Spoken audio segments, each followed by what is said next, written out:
Le président ivoirien Alassane Ouattara abandonne à son tour l'option d'intervention militaire de la CEDEAO au Niger.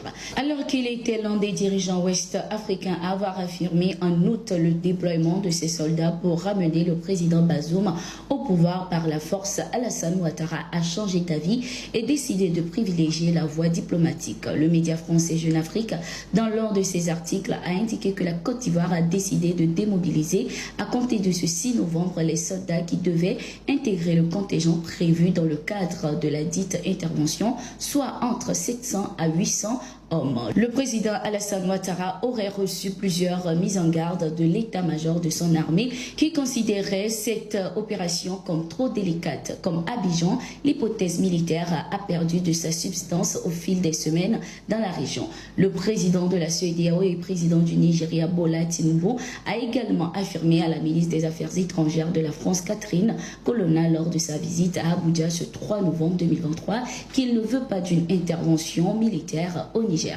Le leadership consiste à répondre aux besoins du peuple, à ses cris et à ses frustrations. Nous reconnaissons les souhaits de notre peuple. Il ne veut pas la guerre. Mais cela ne signifie pas que nous ne pouvons pas prendre des mesures audacieuses et décisives, avait-il laissé entendre. Après la suspension des versements de liquidités à l'État du Niger par la Banque centrale des États de l'Afrique de l'Ouest BCAO suite aux sanctions économiques qui lui ont été imposées, les autorités nigériennes ont interpellé à 2 reprises le directeur national de la banque.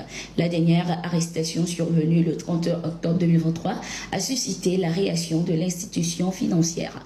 Dans un communiqué rendu public ce vendredi, la BCAO a annoncé qu'elle a pris connaissance de l'interpellation du chef de l'agence locale de Niamey et a saisi ses avocats pour tout de suite qu'il conviendra de réserver à cette affaire. Les autorités nigériennes n'ont fourni aucune raison concernant l'arrestation du directeur national de la BCAO au Niger. Ce samedi 4 novembre 2023, le directeur Maman Laoulali Abdourafa a été libéré après 5 jours de détention.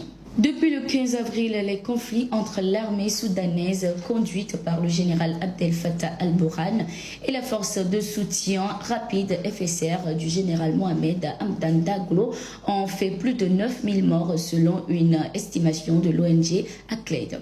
Entamés en mai en Arabie Saoudite, les pourparlers avaient conduit à des accords de cessez-le-feu qui avaient été systématiquement violés selon l'armée soudanaise par la FSR. Ceci était le motif évoqué par l'armée soudanaise pour justifier la suspension de sa participation aux travaux. Les pourparlers repris en juillet dernier sous la médiation des négociateurs saoudiens et américains n'avaient pas permis de mettre un terme aux affrontements entre les deux parties. C'est ainsi que le 26 octobre, les couverts ont été remis à Jeddah en Arabie Saoudite pour faciliter l'acheminement de l'aide humanitaire, établir des cessez-le-feu et d'autres mesures de confiance et pour progresser vers une cessation permanente des hostilités, selon Riyad.